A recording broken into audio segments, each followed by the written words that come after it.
Assalamualaikum warahmatullahi wabarakatuh. Pada kesempatan ini kita akan bahas teman-teman sekalian tentang keutamaan bulan Muharram.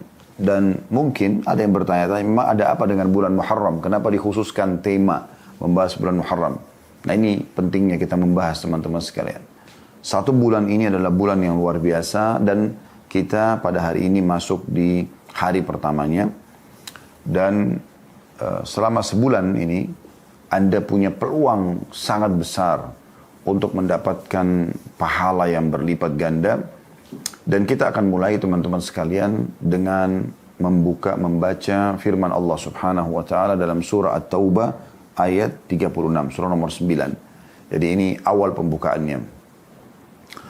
Anda bisa buka di aplikasi Al-Quran Anda di handphone. At-Taubah surah nomor 9 ayat 36. Saya akan bacakan. A'udzubillahi minasyaitonirrajim. Bismillahirrahmanirrahim. Inna iddatash syuhuri 'indallahi 12 syahran fi kitabillahi yawma khalaqas samawati wal ard. Yawma khalaqas samawati wal arda minha arba'atun hurum. Dzalika ad-dinul qayyim. Kemudian Allah bilang, "Fala tadhlimu fihinna anfusakum." Sampai sini saksi bahasan walaupun ayat masih berlanjut ya. Jadi kalau yang buka aplikasi Al-Quran, saya memenggal sampai pertengahan ayat karena ini saksi bahasan kita. Karena kalau kita mau bahas sampai akhir, cukup panjang bahasanya dan tentu waktu tidak akan cukup. Terjemahan kurang lebih, sesungguhnya bilangan bulan di sisi Allah, artinya bagi orang-orang beriman yang harus dijadikan sebagai pegangan dalam hidup mereka, ada 12 bulan dalam satu tahun. Dan 12 bulan ini adalah bulan-bulan Hijriyah. Bulan-bulan Hijriyah. Ya. Mulai dari bulan Muharram yang hari ini kita ada, kemudian bulan Safar yang kedua, Rabiul Awal yang ketiga, Rabiul Tsani yang keempat, Jumadil Ula yang kelima, Jumadil Tsani yang keenam, Rajab bulan yang ketujuh, Sya'ban bulan ke-8, Ramadan bulan ke-9, Syawal bulan ke-10, Dzulqa'dah bulan ke-11 dan Dzulhijjah bulan ke-12. Dan seharusnya dari ayat ini setiap muslim dan muslimah peduli dengan bulan-bulan Hijriyah. Nah, makanya kami sampai menerbitkan kalender seperti ini dan di situ kami coba ya. Dan insya Allah mudah-mudahan saudara-saudara kita muslimin juga sudah banyak melakukan. Saya tidak tahu semuanya, tapi ini salah satu juhud dan upaya kami bagaimana kami mengingatkan muslimin tentang tanggal-tanggal Hijriyah dan bulan-bulan Hijriyah. Berikut juga amalan-amalan sunnah yang dianjurkan dikerjakan pada bulan tersebut. Misalnya ada puasa sunnah, misalnya kami lingkarin dan membedakan warnanya, maka itu lebih mempermudah. Oh ternyata puasa Senin Kamis kami warnain berbeda.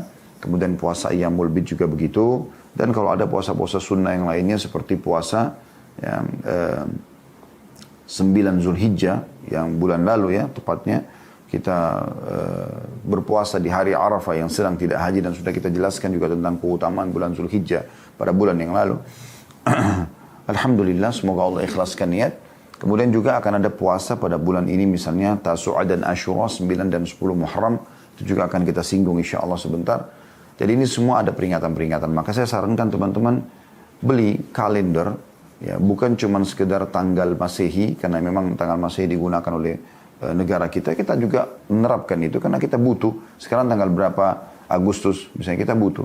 Ada 17 Agustus hari kemerdekaan kita mungkin kita butuh tahu. Atau tanggal-tanggal merah yang diliburkan oleh pemerintah kita. Atau misalnya kita ingin janjian dengan orang tanggal berapa, partner bisnis, keluarga, dan seterusnya. Atau tanggal safar, kita butuh tanggal-tanggal Masehi, karena itu memang yang digunakan di negara kita. Tapi kita juga jangan lupa tanggal-tanggal Hijriyah, karena ini sebenarnya bulan-bulan Hijriyah, bulan yang Allah tentukan yang harusnya jadi pegangan setiap muslim. Kami waktu masih di Saudi, ya, subhanallah saya dan teman-teman, itu sudah jadi umum di kalangan kami dulu mahasiswa, kami tidak tahu tanggal berapa sekarang Masehi. Ya, apalagi di waktu kami masih di Madinah, belum ada handphone seperti sekarang ya di tahun 90-an, di era 90-an. Kalau tidak salah handphone itu pada saat kami balik di tahun 98, 99 itu baru ada handphone yang dulu yang keluaran awal. Tapi di awal-awal kami masih pakai sering telepon koin kadang-kadang ya kalau mau telepon ke keluarga. Intinya pada saat itu kami pakai tanggal Hijriyah. Jadi kami hafal benar sekarang tanggal berapa Muharram, tanggal berapa Safar. Karena itu yang terjadi, itu yang digunakan oleh pemerintah Saudi dan juga digunakan di kampus kami. Tapi ini terlepas daripada itu, kami berharap cuma sederhana bagaimana teman-teman kita muslimin coba berlomba-lomba menerbitkan kalender, bagipun yang menerbitkan itu ya. Jangan lupa selalu sisipkan di situ tanggal Hijriyah, bulan Hijriyah. Dan sisipkan juga peringatan untuk kaum muslimin agar mereka, kalau hari Senin Kamis itu dilingkarin. Ada di bawah ditulis keutamaan tentang puasa Senin Kamis. Kalau Ayyamul Bid juga dibedain warnanya kemudian ditulis. Seperti itulah kurang lebih. Anda bisa buat kalender meja seperti ini. Anda bisa buat kalender yang dipasang di dinding. Anda bisa jadikan sebagai sebuah program yang menarik untuk Anda bagi-bagikan kepada orang-orang. Agar mereka juga punya peringatan yang berhubungan dengan masalah itu. Allah mengatakan, saya kembali ke terjemahan tadi At-Taubah ayat 36, sungguhnya bilangan bulan pada sisi Allah ada 12 bulan. Sudah kami sebutkan tadi nama-nama 12 bulan tersebut. Allah mengatakan dalam ketetapan Allah di waktu dia menciptakan langit dan bumi. Maksudnya Allah sudah tentukan dari pertama diciptakan langit dan bumi 12 bulan ini. Dan di antaranya ada 4 bulan yang hurum atau dimuliakan. Itulah ketetapan agama yang lurus. Maka jangan pernah kalian menzalimi diri kalian, terutama di 4 bulan tersebut. Nah, kita akan garis bawahi teman-teman dari surah At-Taubah, surah nomor 9 ayat 36 ini, dipotongan, dan di antara 12 bulan itu ada 4 bulan yang dimuliakan, maka jangan kalian zalimi diri kalian di 4 bulan itu. Maksudnya jangan sampai melakukan kemaksiatan. Tentu Allah maafkan orang yang melakukan, tapi ini seorang muslim dan muslimah lebih berhati-hati. Keempat bulan ini maksudnya ini disebutkan dalam sebuah hadis Nabi SAW dalam hadis sahih. Ya, sesungguhnya 4 bulan itu adalah 3 bulan yang berturut-turut, bulan Rajab yang dikenal oleh suku Mudar, ada suku Arab dulu ya, yang berada di antara Jumadi dan bulan Sya'ban. Ya, itu bulan Rajab, bulan ke-7 ya, dari bulan Hijrah sudah kami sebutkan. Dan ada 3 bulan kata Nabi SAW berturut-turut. Bulan Dzulqa'dah, bulan 11, bulan Dzulhijjah, bulan 12, dan bulan Muharram. Ya. Jadi bulan Muharram ini termasuk dari 4 bulan yang dimuliakan. Dimuliakan. Kata Imam Qurtubi rahimahullah dalam tafsir beliau, tafsir yang masyhur ya. Beliau mengatakan bahwasanya Allah memuliakan 4 bulan ini menandakan siapapun yang berbuat amal soleh di 4 bulan itu maka akan dilipat gandakan pahalanya, dan siapapun yang berbuat dosa maka juga bisa dilipat gandakan dosanya ya. Karena dimuliakan oleh Allah Subhanahu wa ta'ala. Dan ini alasan utama kenapa kita membahas tentang masalah bulan Muharram. Karena dia salah satu dari 4 bulan yang dimuliakan, dan Allah melarang kita berbuat dosa atau melakukan kezaliman pada bulan ini. Kemudian teman-teman sekalian perlu juga digarisbawahi bahwasanya bulan Muharram ini, nama Muharram ini terjadi setelah Nabi SAW ya, diutus. Sebelumnya 11 bulan yang lain, Safar, Rabiul Awal, Rabiul Thani, Jumadil Ula, Jumadil Thani, Rajab, Sya'ban, Ramadan, Syawal, Dzulqa'dah, Hijrah, ini 11 bulan semuanya memang sudah dikenal oleh orang-orang jahiliyah. Kecuali bulan Muharram. Mereka dulu menamakan dengan Syawal al-Awwal. Safar al-Awwal. Bulan Safar yang pertama. Kemudian baru bulan kedua mereka katakan Safar gitu ya. Nah, di sini Allah Subhanahu wa taala memerintahkan Nabi Muhammad sallallahu alaihi wasallam untuk mengganti nama Safar al-Awwal ke bulan Muharram, artinya dimuliakan. Dan bulan ini teman-teman sekalian ya, bulan yang sangat luar biasa ya, karena disandarkan juga kepada Allah Subhanahu wa taala atau dikenal dengan Syahrullah. Ya, itu perintah Allah Subhanahu wa taala kepada Nabi Muhammad sallallahu alaihi wasallam. Ya. Sementara bulan-bulan lain tidak ada yang disebutkan kepada Allah Subhanahu wa taala karena mulianya bulan ini. Karena mulianya bulan ini, ya. Dan Az-Zuhri mengatakan kana al-muslimuna yu'azzimuna al-ashhurul hurum. Perlu diketahui bahwasanya para sahabat Nabi, kaum muslimin yang pertama, itu para sahabat Nabi ridwanullah alaihim, menghormati bulan-bulan yang dimuliakan ini. Sebagaimana dinukil oleh Abdul Razzaq dalam musannafnya di nomor 17.301. Dan perlu juga Anda ketahui teman-teman sekalian, 4 bulan ini juga sebenarnya dimuliakan oleh orang-orang Quraisy, Rajab, Dzulqa'dah, Dzulhijjah dan bulan Muharram. Di bulan ini mereka tidak berperang. Mereka betul-betul memuliakan bulan ini, gitu kan? Nah, mereka pada zaman sebelum Nabi SAW diutus, orang-orang Quraisy atau orang-orang Arab hidup dari peperangan. Hidup dari peperangan. Jadi mereka saling serang satu sama yang lain lalu berebut gembalaan dan seterusnya. Itu zaman jahiliyah tentunya. Tidak kita hubungkan dengan orang-orang Arab sekarang yang masuk Islam dan sudah beriman kepada risalah Nabi Muhammad SAW, karena mereka sudah tentu mengikuti syariat Allah SWT, sebagaimana semua yang ikuti syariat Allah SWT, dari orang Melayu, dari orang hitam, dari Afrika, orang bule, akan sama ada standarisasi syariat Allah SWT, baik itu mengejar tingkat tertinggi dari akhlak yang mulia, ya, kemudian menjaga hubungan yang baik dengan Allah, juga menjaga hubungan baik dengan manusia. Tapi di masa jahiliyah mereka begitu, mereka hidup dari peperangan. Maka orang-orang Mekah dulu membentuk satu tim, ya, namanya Ahlun Nasi. Yang Allah SWT mengatakan dalam Al-Quran, A'udzubillahi minasyaitonir rajim, innaman nasi'u ziyadatun fi kufur. Nasi itu, ya, adalah tambahan di atas kekufuran mereka. Apa itu nasi? Mereka memuliakan bulan wilayah haram dan mereka memuliakan bulan-bulan dimuliakan ini. Tapi karena mereka hidup dari peperangan, maka di 4 bulan ini susah bagi mereka. Kelamaan kalau mereka tidak berperang. Maka mereka membentuk satu tim, dikenal dengan Ahlun Nasi. Mereka ini khusus punya wewenang untuk mengubah-ubah nama. Misalnya, pas tiba bulan Rajab, mereka tidak boleh berperang. Maka mereka mengatakan, udah, khusus orang ini bisa mengatakan, ini bukan Rajab sekarang. Kita Sya'ban sekarang. Rajab nanti bulan depan aja.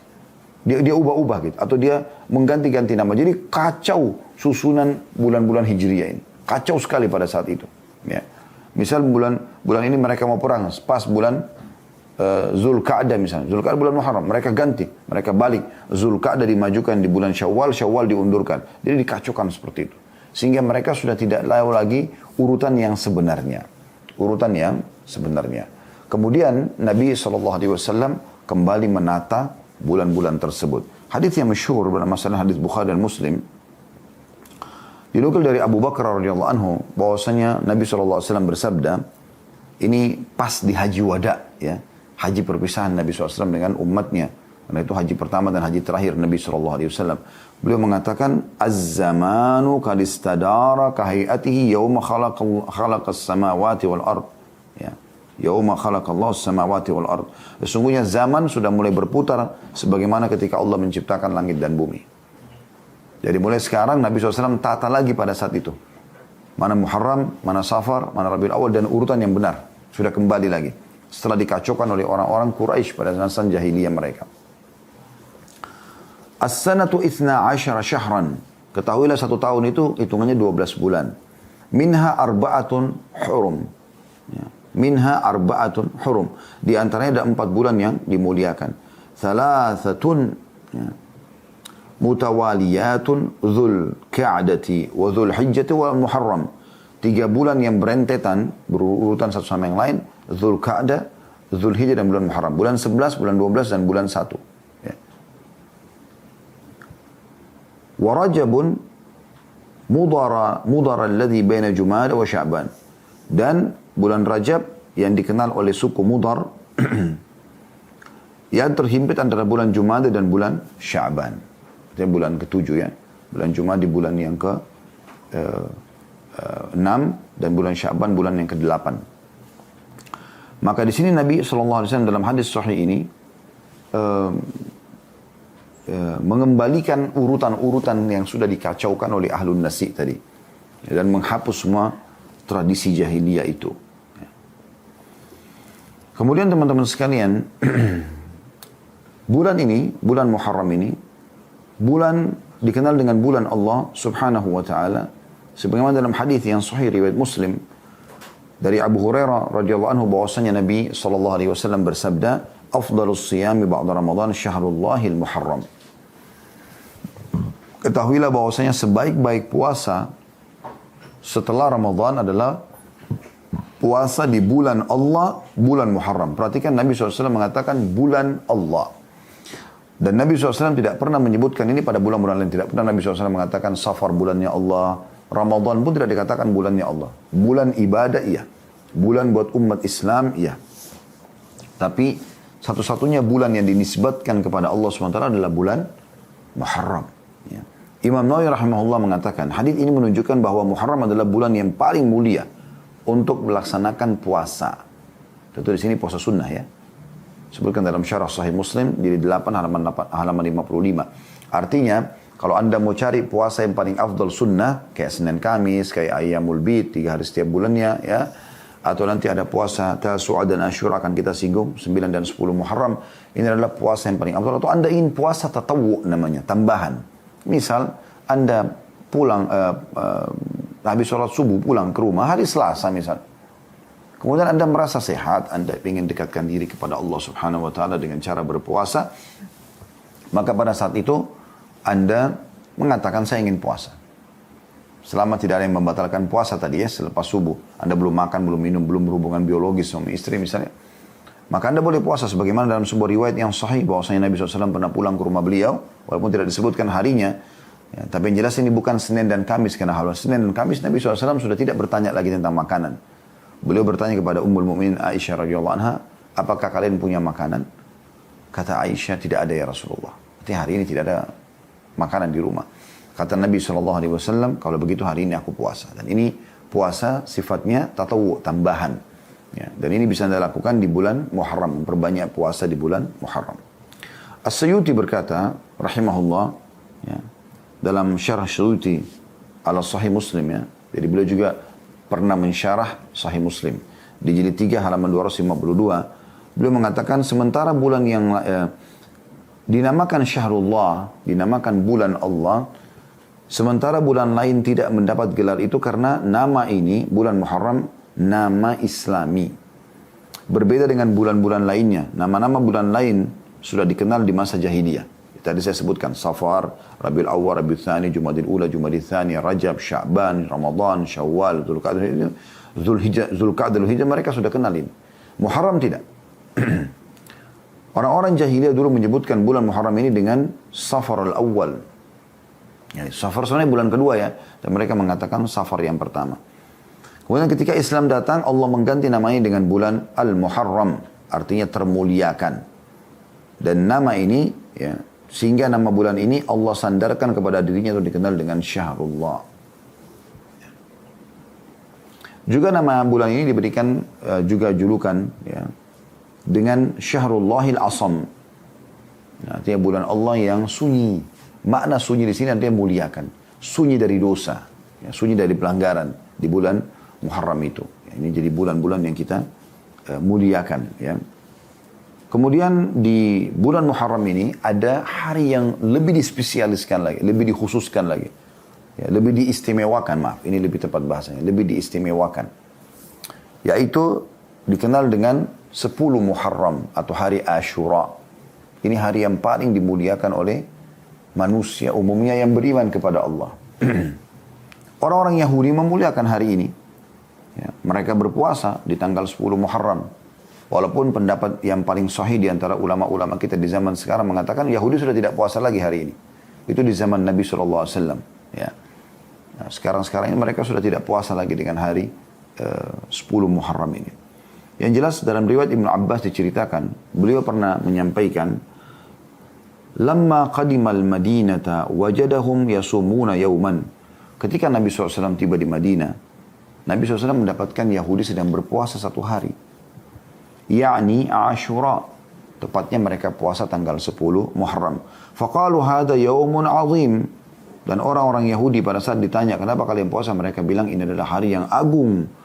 Wa huwa yaumun najjallahu fihi Musa. Hari ini Allah, 10 Muharram inilah Allah selamatkan Nabi Musa ya, dari Fir'aun tentunya. Wa agraka ala Fir'aun, dan menenggelamkan Fir'aun dan ya, keluarganya atau sekutu-sekutunya gitu. Fasama Musa syukran lillah. Maka Nabi Musa merutinkan puasa di tanggal 10 Muharram sebagai tanda syukur kepada Allah. Faqala, maka Nabi SAW bersabda, Ana awla bi Musa minhum. Ya. Karena Nabi SAW, kami kaum muslimin lebih layak menghormati Musa daripada kalian. Karena Yahudi kan puasa karena menghormati Nabi Musa. Maka kata Nabi SAW, kami lebih berhak menghormati Musa daripada kalian. Fasamahu wa amara bisyami. Maka Nabi SAW berpuasa dan memerintahkan agar muslimin berpuasa. Nah, hadis ini hadis riwayat Bukhari. Ya. Jadi ini mengerucut ya dari bulannya dulu. Urutan dia adalah salah satu dari 4 bulan yang dimuliakan. Kemudian keutamaan bulan Muharram itu sendiri. Ya, bagaimana dia dinisbatkan kepada Allah Syahrullah. Ya, selain dia masuk dari salah satu dari bulan yang dimuliakan tadi 4, juga ada hari yang terkhususkan, yaitu 10 Muharram ini. Ya. Hasan Basri berkata tentang masalah bulan Muharram ini juga, Inna Allah iftataha as-sana bi syahri haram wa khatamaha bi syahri haram. Falaysa syahru fi as-sanati ba'da syahr Ramadan a'zamu indallahi minal Muharram. Wa kana yusamma syahrullahi al-asam min syiddati tahrimihi. Artinya, sesungguhnya Allah telah membuka awal tahun dengan bulan Muharram dan menutup juga akhir tahun dengan bulan Muharram. Artinya, awal bulan dari 12 bulan Hijriah itu bulan Muharram. Ditutup juga selesai Zulhijjah dengan awal pembukaan bulan Muharram. Ya. Tidak ada bulan dalam setahun setelah bulan Ramadan yang lebih afdal daripada bulan Muharram ini. Dan dulu bulan ini dikenal dengan Syahrullahil Asam atau bulan Allah yang sunyi, sunyi dari kemaksiatan karena sangat mulianya bulan ini. Ada beberapa hal yang perlu digarisbawahi teman-teman sekalian berhubungan dengan masalah ini, yaitu pentingnya orang melakukan puasa sunnah di bulan Muharram ini. Tapi yang dia fokus terutama, ya, walaupun dia memperbanyak secara umum ya, boleh dia puasa apa saja sebagaimana saya jelaskan tadi, Senin Kamis jangan luput, kemudian Ayyamul Bidnya, dia berusaha maksimal yang dia bisa lakukan. Tentu ini sunnah, bukan paksaan. Anda kalau tidak kerjakan juga tidak berdosa, tapi kesempatan Anda mengerjakan kalau Anda bisa. Sebagaimana hadits Abu Hurairah radhiyallahu anhu, beliau berkata, Nabi SAW bersabda, afdalus siyami ba'da Ramadan syahrullah Muharram. Ketahuilah puasa yang paling afdal, maksudnya paling Allah cintai, paling besar pahalanya ya di sisi Allah adalah puasa setelah Ramadan, adalah puasa di bulan Muharram. Hadis ini riwayat Muslim. Juga Ibnu Abbas radhiyallahu anhu mengatakan, "Ma ra'aitu an-nabiy sallallahu alaihi wasallam yataharra siyamu yawma fadlatu ala ghairihi illa hadzal yawm, yawm Asyura, wa hadha asy-syahr ya'ni syahr Ramadan." Aku tidak pernah, kata Abdullah bin Abbas radhiyallahu anhu, melihat Nabi sallallahu alaihi wasallam memilih satu hari untuk puasa yang lebih beliau unggulkan. Beliau selalu memperhatikan dengan sangat jeli ya, pada selain bulan Asyura atau tanggal 10 Muharram dan puasa Ramadan. Hadis ini riwayat Bukhari Muslim. Jadi Nabi SAW betul-betul tidak mau kehilangan ini. Kalau Anda bertanya, lalu apa keutamanya Ustaz puasa hari Asyura itu? Dengarkan hadisnya. Ya. Hadis Abu Musa al-Asy'ari radhiyallahu anhu. Jadi ini jangan luput ya, hari ini kita tanggal 1 Muharram ya. Dan insya Allah 9 hari dari sekarang ya, 8 hari dari sekarang kurang lebih, karena 9 dan 10 kita dianjurkan puasa ya. Kita mulai dulu tanggal 10-nya karena ini puncaknya puasa sebenarnya, yang sangat ditekankan ini. Hadis Abu Musa al-Asy'ari radhiyallahu anhu, beliau berkata, "Kana yaum Asyura ta'udduhu al-yahud 'idan." Orang Yahudi menilai hari Asyura itu adalah hari raya mereka. Qala an-nabiy sallallahu alaihi wasallam, "Fasumuhu antum." Maka Nabi SAW bersabda kepada kami, maksudnya kaum muslimin dari sahabat, puasalah kalian pada hari itu. Hadis ini riwayat Bukhari. Juga hadis Abu Qatadah al-Ansari radhiyallahu anhu. Jadi yang pertama tadi ya, punya perintah dari Nabi SAW untuk puasa hari Asyura itu, tanggal 10 Muharram. Kemudian hadis tadi itu sudah kita sebutkan riwayatkan Abu Musa al-Asy'ari radhiyallahu anhu. Hadis Abu Qatadah al-Ansari radhiyallahu anhu, hadis yang lain, beliau mengatakan, su'ila an shaum yaum Asyura faqala kaffaratun sanah. Bahwasanya telah ditanyakan kepada Nabi SAW, apa sih keutamanya puasa satu hari Asyura itu, 10 Muharram? Maka beliau mengatakan bisa membersihkan dosa-dosa setahun yang lalu. 365 hari dosa kita dimaafkan yang lalu. Hadis ini riwayat Muslim dan juga Ahmad. Juga Ibnu Abbas radhiyallahu anhu menukil kepada kita. Beliau mengatakan, qadiman Nabi sallallahu alaihi wasallam al-Madinah wal yahudu tasumu Asyura. Nabi SAW waktu tiba di Madinah, beliau menemukan orang-orang Yahudi sedang puasa hari Asyura. Faqalu, hadha yawmun dhahara fihi Musa ala Fir'aun. Orang-orang Yahudi pada saat ditanya, kenapa kalian puasa? Mereka mengatakan, karena hari ini Allah memberikan kemenangan Musa dari Fir'aun. Faqala Nabi SAW, maka Nabi SAW bersabda li ashabihi, kepada para sahabatnya ridwanullah alaihim, antum haqqu bi Musa minhum fasumu. Kalian lebih berhak untuk menghormati Musa daripada mereka orang Yahudi, maka berpuasalah kalian. Hadis ini diriwayatkan oleh Bukhari. Jadi puasa ini teman-teman, walaupun sunnah hukumnya, tetapi penekanannya luar biasa. Nah, penekanannya luar biasa, apalagi keutamaannya bisa mendapatkan pembersihan dosa setahun yang lalu atau 365 hari. Ya. Dan perlu Anda ketahui puasa Asyura ini di awal-awal Islam, hukumnya wajib. Di awal-awal Islam, sebelum ada Ramadan. Karena Ramadan disyariatkan kapan? Tahun 2 Hijriah. Sebelum Perang Badar. Jadi fase Mekah belum ada puasa Ramadan. Ya. Tapi ada puasa Asyura ini.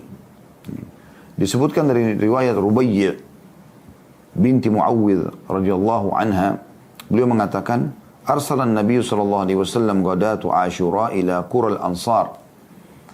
Bahwasanya Nabi SAW suatu hari pernah mengutus seseorang mendatangi perkampungan orang-orang Ansar di Madinah untuk menyampaikan pesan. Man asbaha muftiran falyutim baqiyata yaumihi wa man asbaha shaiman falyasum.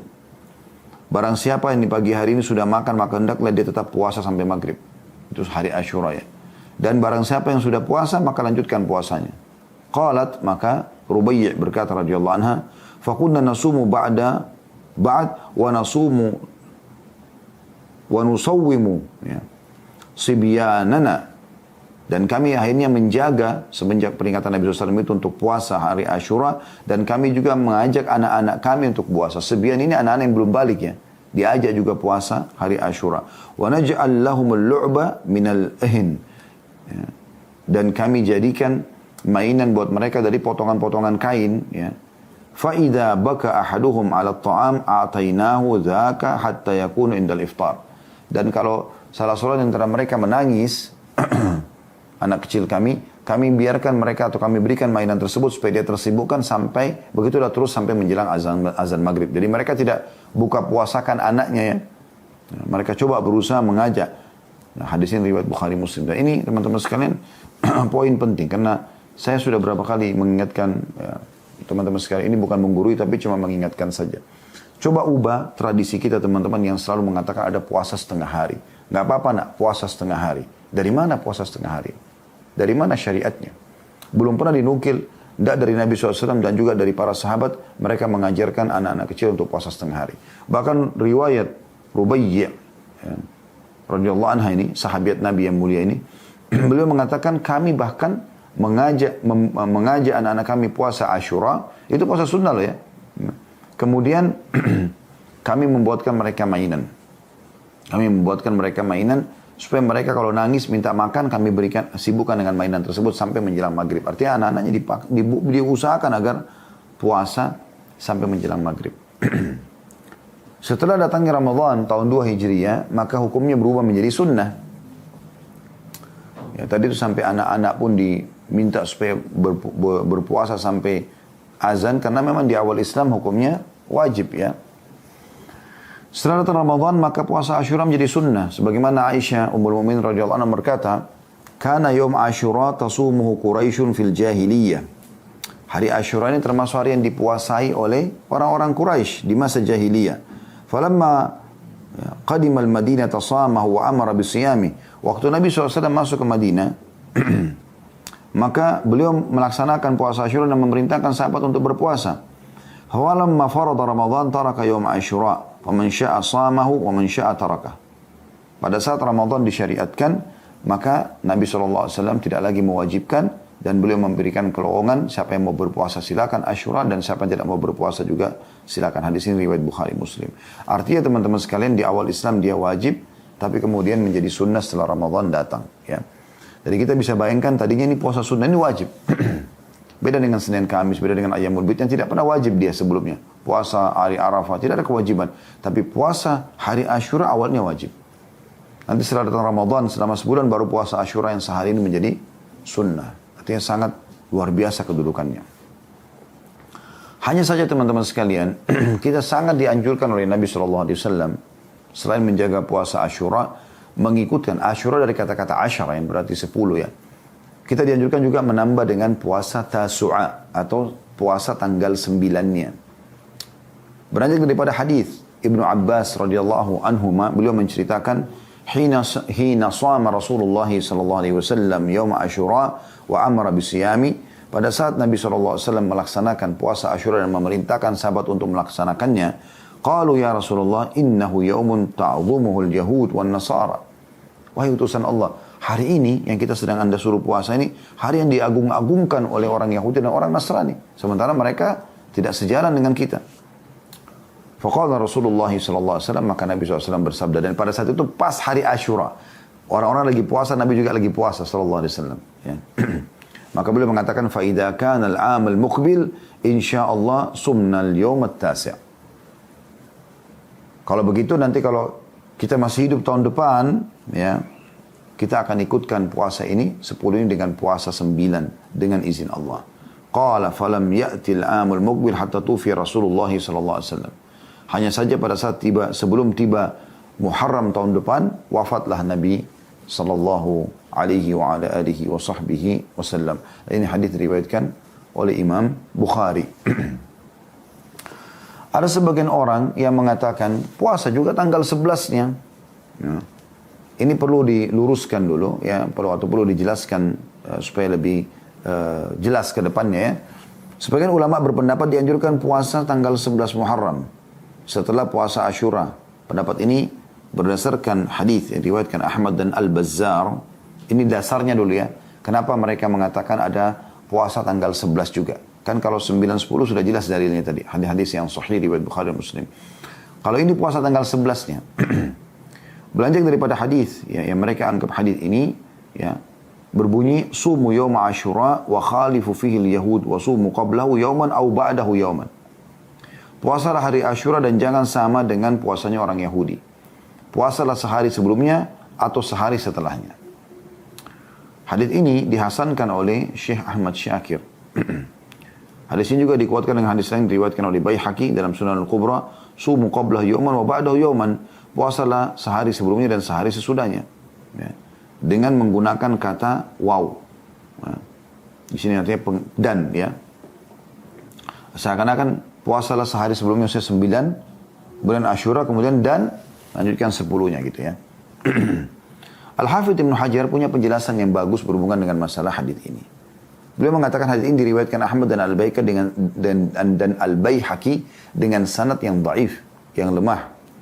Karena keadaan perawi yang bernama Muhammad bin Abi Laylah yang lemah di kalangan para ulama hadis. Akan tapi dia tidak sendirian. Hadis ini memiliki juga penguat dari Salih bin Abi Salih bin Hayy, ya. Demikian juga keterangan Syekh Muhammad bin Salih Al-Munajjid. Sementara itu ulama lain berpendapat bahwa puasa tanggal 11 tidak disyariatkan. Jadi ada yang mengatakan dia dianjurkan karena dalilnya tadi itu. Ya. Kemudian sebagian ulama yang lain mengatakan puasa 11 tidak disyariatkan. Karena hadis ini sanadnya lemah. Sebagaimana keterangan Al-Albani dan Syekh Shu'aib Al-Arnaud dalam ta'liq Musnad Imam Ahmad atau menanggapi Musnad Imam Ahmad, ya. Hanya saja dianjurkan untuk melakukan puasa 3 hari jika dia tidak bisa memastikan 1 Muharram. Jadi kalau misalnya orang ragu nih, 1 Muharram masuk kapan sih? Kan kita sekarang sudah pasti nih hari ini kita masuk 1 Muharram. Kalau orang masih ragu, karena tertutup mirip dengan Ramadan. Sudah masuk belum Ramadan gitu kan. Orang kan biasa melihat bulan, ya. Nah kalau dia ragu belum masuk, supaya tanggal 9 dan 10-nya tetap dapat, maka dia puasa juga dengan tanggal 11-nya.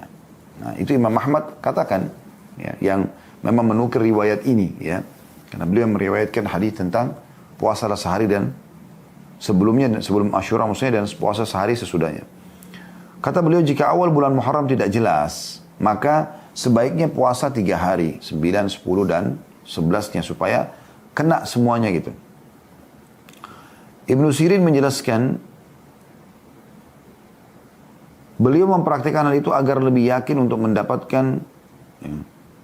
Maaf, ini keterangan dari Ibnu Sirin dinukil oleh Imam Ahmad. Ibnu Sirin sebelum Imam Ahmad. Ya.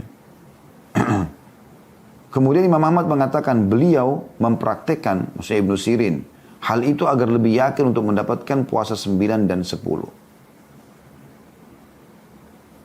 Selain daripada itu juga, puasa 3 hari, 9, 10, dan 11, ya, masuk dalam cakupan hadis yang menganjurkan memperbanyak puasa di bulan Muharram. Sebagaimana hadis Abu Hurairah radhiyallahu anhu, hadis riwayat Muslim, sebaik-baik puasa bulan setelah Ramadan adalah puasa bulan Allah Muharram.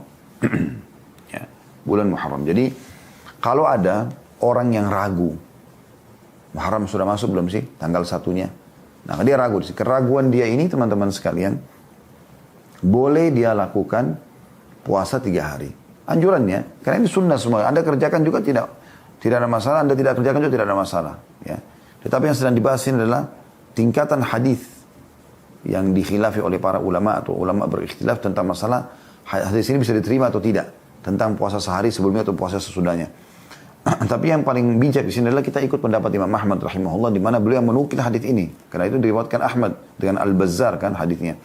Beliau mengatakan kalau orang ragu bisa saja Imam Ahmad mengatakan sudah enggak puasa aja. Karena memang hadisnya ada begini. Karena beliau menukil riwayat itu kan.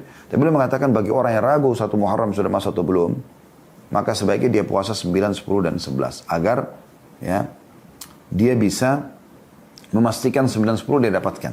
Nah, begitu maksudnya.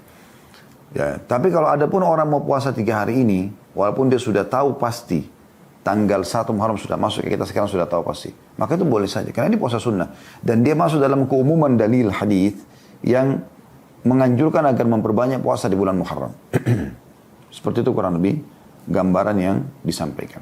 Sekarang pertanyaan muncul, apakah boleh orang puasa tanggal 10 saja tanpa mengikuti 9-nya? Ya. Atau orang ada halangan 9, dia boleh nggak supaya dapat puasa 2 hari itu 10 sama 11. Ya. Maka ini khilaf panjang lebar di antara para ulama. Ya. Dinukil dari Syekh bin Baz rahimahullah. Beliau mengatakan, sebagian ulama berpendapat puasa tanggal 10 saja hukumnya makruh. Kata beliau, tanggal 10 saja hukumnya makruh. Karena Nabi SAW berencana untuk puasa tanggal 9 kalau masih hidup tahun depan sebagaimana dalam hadis, dan tujuannya untuk menyelisih puasa orang Yahudi. Ada juga pendapat yang lain ya, yang mengatakan bahwa melakukan puasa tanggal 10 saja tidak makruh. Boleh saja karena dia sunnah hukumnya. Akan tapi yang lebih baik diiringi dengan puasa sehari sebelumnya, atau kalau memang ada halangan dia puasa sehari sesudahnya. Agar menjalankan apa yang Nabi SAW inginkan, yaitu tidak sama dengan orang-orang Yahudi. Ya. Walaupun sekarang, umumnya pendapat ulama mengatakan sudah tidak ada lagi orang Yahudi mengerjakan puasa Ashura. Bahkan mereka bisa dikatakan tidak ada puasa yang mereka rutin kerjakan. Gitu. Juga teman-teman sekalian, ya, pernah ditanya kepada Syekh Utsaimin rahimahullah, bolehkah puasa tanggal 10 Muharram tanpa puasa sehari sebelumnya atau sehari sesudahnya? Mengingat ada sebagian orang yang mengatakan bahwa hukum makruh untuk puasa tanggal 10 Muharram telah hilang. Ya. Disebabkan pada saat ini orang-orang Yahudi dan Nasrani tidak lagi melakukan puasa hari Ashura. Kan hadis tadi yang menyuruh kita puasa tanggal 9, kata Nabi SAW, kalau kita masih hidup tahun depan, kita akan lanjutkan, atau kita akan tambahkan puasa 9-nya. Karena waktu itu sahabat kan mengeluh orang-orang Yahudi dan Nasrani mengagungkan hari ini. Nah, sekarang ditemukan orang Yahudi dan Nasrani tidak lagi mengagungkan dan tidak puasa lagi. Maka seorang menanya mengatakan, sebab makruhnya sudah tidak ada, apakah kita boleh puasa tanggal 10 saja? Belum menjawab, makruhnya puasa pada tanggal 10 saja bukanlah pendapat yang disepakati oleh para ulama. Artinya, pendapat yang disampaikan oleh Syekh bin Baz rahimahullah itu adalah pendapat. Dan itu bukan kesepakatan ulama. Ijtihad gitu ya. Di antara mereka ada yang berpendapat tidak makruh melakukan puasa tanggal 10 saja, namun sebaiknya dia berpuasa sehari sebelumnya dan sehari sesudahnya. Dan puasa tanggal 9 lebih baik daripada puasa tanggal 11. Maksudnya yang lebih baik dia berpuasa sehari sebelumnya, karena Nabi SAW mengatakan jika kita masih hidup tahun depan, maka kita akan hubungkan 10 ini dengan 9. Dan beliau mengatakan pendapat yang lebih kuat adalah melaksanakan puasa 10 saja hukumnya tidak makruh. Akan tetapi lebih baik diiringi dengan ya sehari sebelumnya atau sehari sesudahnya. Dan ini poin penting yang harus digarisbawahi teman-teman sekalian. Ya. Baik, intinya jangan kehilangan puasa hari Ashuranya. Kalau Anda mampu puasa 9 dan 10 itu yang paling baik. Kalau Anda tidak bisa, Anda puasa 10 dan 11 supaya bertolak belakang dengan orang-orang Yahudi kalaupun mereka masih ada yang puasa. Walaupun pendapat sebagian orang, ya, sekarang mereka sudah tidak puasa. Tapi kalau Anda tidak punya kesempatan kecuali 1 hari saja, Anda boleh lakukan. Dan itu pendapat kata Syekh Utsaimin rahimahullah, pendapat yang paling kuat tadi ya. Artinya tidak makruh hukumnya. Boleh saja orang itu puasa 10 saja ya. Tapi lebih baik seseorang tidak menyia-nyiakan masalah ini. Baik, ada beberapa hal juga yang perlu kita garis bawahi di sini teman-teman. Ada beberapa hadis yang lemah berhubungan dengan bulan Muharram. Jadi sebaiknya jangan diamalkan. Ya. Yaitu hadis yang pertama, dan ini hadis yang fatal sekali karena dia maudhu, hadis yang dusta gitu ya. Mereka menukil dari Nabi SAW, padahal sebenarnya bukan dari Nabi. Itu disebutkan oleh Ibnul Jauzi dalam Al-Mawdu'at. Buku Mawdu'at, hadis-hadis tentang maudhu, jilid 2 halaman 199. Dan Asy-Syaukani juga sebutkan dalam Al-Fawaid. Ya. Al-Majmu'ah, Al-Fawaid Al-Majmu'ah, halaman 45. Hadis ini berbunyi kurang lebih terjemahnya begini. Siapa yang berpuasa 9 hari pertama bulan Muharram, maka Allah akan bangunkan untuknya satu kubah di udara. Yang memiliki 4 pintu, tiap pintu jaraknya 1 mil. Nah, ini hadis kalau Anda dengar, hadis sudah dipalsukan oleh dua ulama ini, Ibnul Jauzi rahimahullah dalam Al-Mawdu'at dan juga Asy-Syaukani dalam Al-Fawaid Al-Majmu'ah. Kemudian walaupun ada pendapat yang mengatakan ya, surah Al-Fajr ayat-ayat pertamanya itu a'udzubillahi minasyaitonirrajim yang berbunyi bismillahirrahmanirrahim wal fajri wa layalin 'ashr ya. Ini ada yang pendapat mengatakan demi waktu subuh dan 10 malam berturut-turut. Mereka mengatakan ini, ada pendapat yang mengatakan ini adalah 10 awal bulan Muharram. Tapi pendapat yang paling kuat itu adalah 10 awal bulan Dzulhijjah. Jadi anjuran puasanya bukan 9 hari berturut-turut, tapi tanggal 9 dan 10-nya sebagaimana sudah kita sebutkan tadi. Hadis yang kedua adalah hadis yang disebutkan oleh Asy-Syaukani masih sama dalam kitab Al-Fawaid Al-Majmu'ah di halaman 45. Beliau mengatakan hadis ini juga termasuk masyhur. Mereka mengatakan hadis, makanya saya tidak katakan Nabi SAW bersabda ya, karena hadis ini hadis palsu menurut beliau. Siapa yang berpuasa hari terakhir bulan Dzulhijjah dan hari pertama bulan Muharram, hari terakhir bulan Dzulhijjah, tanggal terakhir Dzulhijjah dan masuk 1 Muharramnya, dia puasa 2 hari, berarti dia telah mengakhiri penghujung tahun dan mengawali tahun baru dengan puasa. Allah jadikan puasanya itu sebagai kafarat atau pembersihan dosa-dosa selama 5 tahun. Jadi hadis ini juga masyhur ya. Di Indonesia sebagian dari orang mengamalkan ini. Artinya puasa hari terakhir bulan Muharram, bulan Dzulhijjah, akhir tahun, dan puasa di awal tahun 1 Muharram. Ini kalau orang puasa maka dapat pembersihan dosa 5 tahun. Ini hadisnya palsu. Ya. Anda bisa kembali ke kitab Al-Fawaid Al-Majmu'ah di halaman 45 oleh Asy-Syaukani. Hadis yang ketiga, sungguhnya Allah, ini hadis juga disebutkan masih sama. Ya, Al-Fawaid Al-Majmu'ah oleh Asy-Syaukani di halaman 46, satu halaman setelahnya. Sesungguhnya Allah mewajibkan Bani Israel berpuasa sehari dalam setahun, yaitu hari Ashura. Ya. Hari ke-10 bulan Muharram. Karena puasalah kalian di bulan Muharram dan berilah kelonggaran atau makan dan pakaian baru untuk keluarga kalian. Karena inilah hari di mana Allah menerima taubat Adam alaihissalam. Nah ini hadis sama juga. Dikatakan oleh beliau, tidak benar hadisnya ya. Makanya ada orang bahkan disampaikan di khutbah Jumat kadang-kadang di bulan Muharram disuruh untuk menambahkan nafkah, memberikan baju baru keluarga, padahal hadis ini tidak benar. Jadi dinukil oleh Asy-Syaukani, dikatakan hadis ini tidak benar dalam Al-Fawaid Al-Majmu'ah di halaman 46. Jadi tidak ada hubungannya antara bulan Muharram dengan perbuatan-perbuatan ini. Kemudian hadis yang keempat, hadis ini juga disebutkan oleh Al-Albani dalam silsilah hadis dhaifah nomor 412, yaitu hadis siapa yang berpuasa sehari di bulan Muharram maka untuk 1 hari puasa itu dia mendapatkan puasa 30 hari. 1 hari puasa pahalanya 30 hari. Ini hadisnya lemah. Ya. Hadis yang kelima adalah hadis ya, disebutkan juga oleh Al-Albani dalam Dhaif Al-Jami' As-Saghir nomor 1805 yang berbunyi kurang lebih terjemahnya, bulan yang paling mulia adalah bulan Muharram. Ya. Puasa paling afdal bulan Muharram ini adalah iya. Ya. Tapi kalau dikatakan bulan Muharram adalah bulan yang paling mulia, seakan-akan mengalahkan Ramadan, maka ini hadis yang lemah.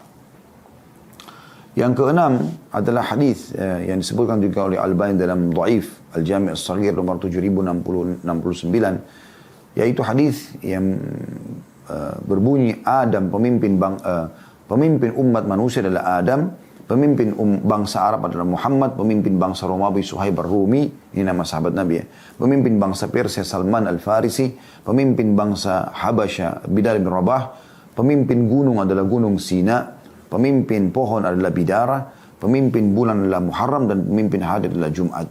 Dan hadis ini dikatakan oleh beliau adalah hadis yang palsu, hadis maudhu dan bukan hadis yang benar.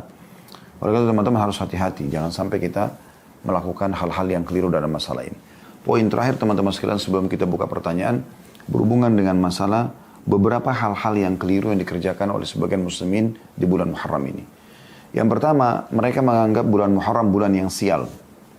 Ini saya pernah dengar kami kena dari Sulawesi Selatan, ada keyakinan sebagian orang ya, tidak semuanya, mengatakan bahwasanya bulan ini adalah bulan yang panas ya. Sehingga mereka tidak mau menikah di bulan Muharram, mereka tidak mau pindah rumah di bulan Muharram, tidak mau beraktivitas ya, walaupun itu positif dalam syariat di bulan Muharram. Mungkin ini juga saya tidak tahu di suku-suku yang lain, tapi ini ada kebiasaan ini. Ini harusnya tidak boleh ada. Di bulan ini justru paling mulia kalau Anda menikah. Karena bulan Muharram bulan mulia. Ya. Anda boleh menikah, Anda boleh pindah rumah, Anda boleh memulai usaha. Dan tidak boleh sama sekali tiarah, ya, menggantungkan nasib pada waktu seperti ini tidak boleh. Atau kita menganggap adanya kesialan. Tidak ada yang namanya hari sial dalam syariat Allah Subhanahu wa taala. Semua hari baik, tapi ada hari yang lebih baik dari yang lain, iya, lebih afdal. Seperti hari Jumat misalnya, iya. Bulan Ramadan, bulan Muharram ini lebih baik dari bulan lain, iya, itu ada. Tetapi teman-teman sekalian bukan berarti yang lainnya sial, gitu kan? Mirip juga di Indonesia ada tradisi menganggap hari Selasa hari sial. Ini saya pernah ngalami sendiri, ada salah satu anak dari sahabat ayah saya di Makassar, atau saya masih di Makassar belum pindah ke Jakarta. Dia minta pekerjaan kemudian masuk bergabung sama kami di yayasan. Kemudian hari pertama dia kerja, saya berikan dia kendaraan motor, kemudian minta dia untuk pergi ke satu lokasi.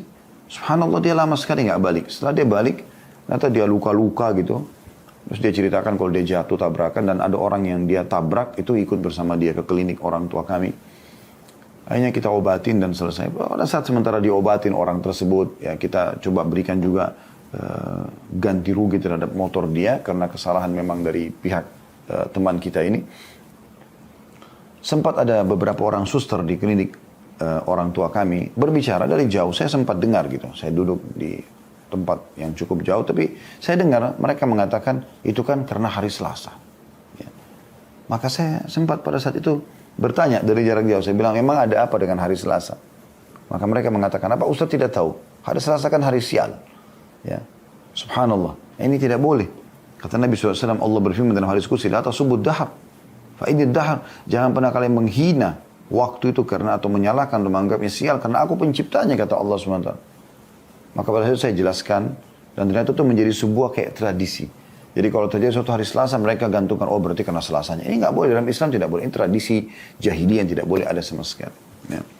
Kemudian juga ada hal yang sering dikerjakan oleh Syiah.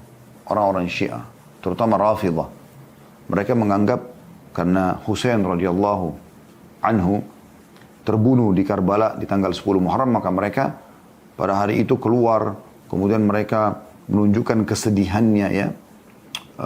Dengan memakai baju hitam, kemudian mereka memadamkan cahaya, mereka mengajak anak-anak keluar di pinggir jalan, bahkan mereka melukai tubuh mereka dengan pisau, ya, kepala, badannya, bahkan anak kecil pun dilukai, ya, karena menganggap peduli terhadap Husain radhiyallahu anhu. Ini perbuatan yang keliru sekali.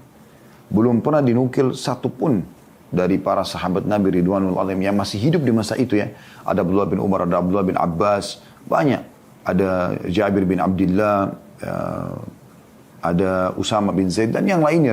Belum pernah dinukil mereka melakukan itu karena meninggalnya Husain. Padahal mereka hidup di masa meninggalnya Husain. Dan ahli sunnah wal jamaah meyakini Husain radhiyallahu anhu mati syahid.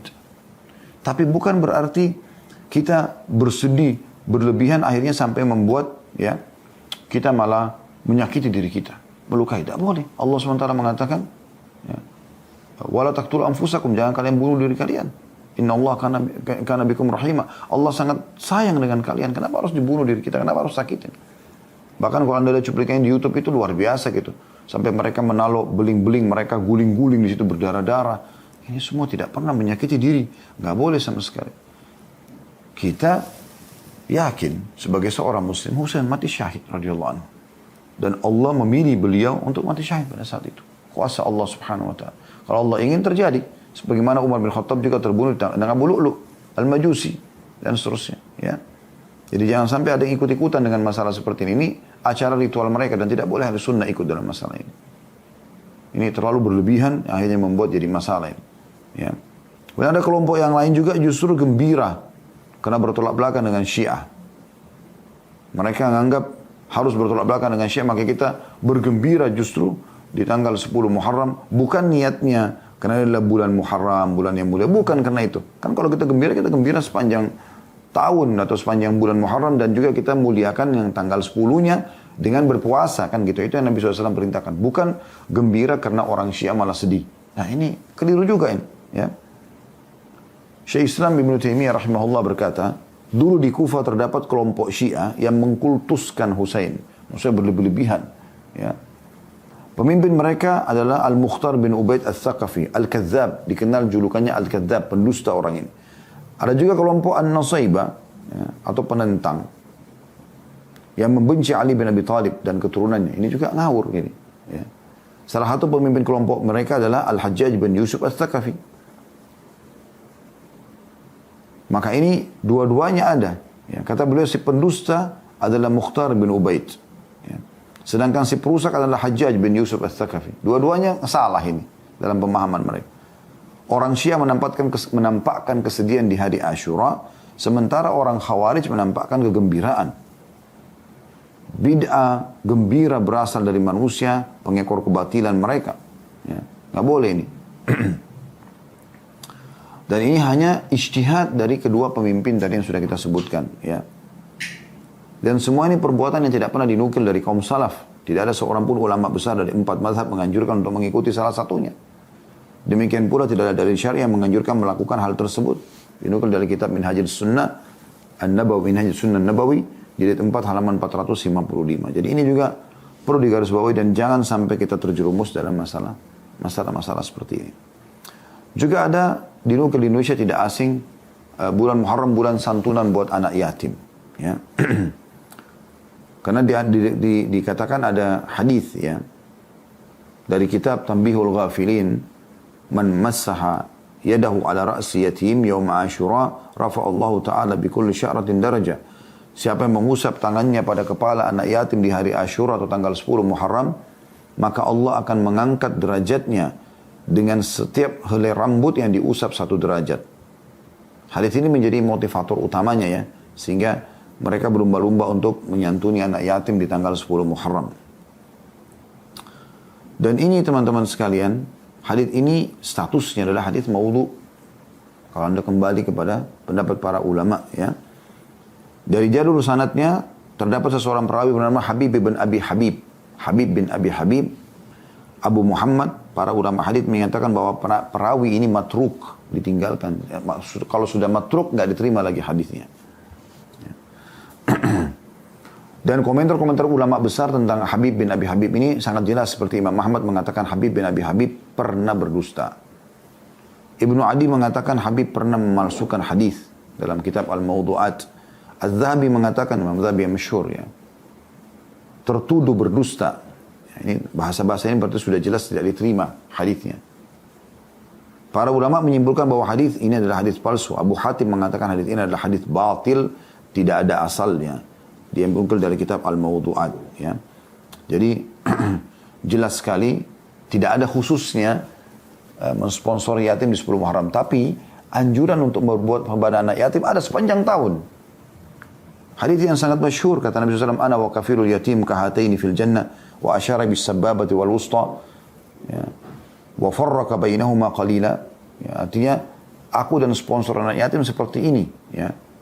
Lalu memperdekat antara 2 jari ini ya, dari telunjuk sama jari tengah, tapi belum menjarakkan sedikit. Artinya ada jarak nanti di surga ya, seperti itu. Hadis-hadis riwayat Bukhari, dan ini hadis yang sahih ya, tapi ini bukan di bulan Muharram, dia di semua bulan. Dan hadis tadi jelas ada Habib bin Abi Habib yang dikenal orangnya itu berdusta, dan ini penting teman-teman sekalian untuk digaris bawahi. Allahu a'lam bissawab.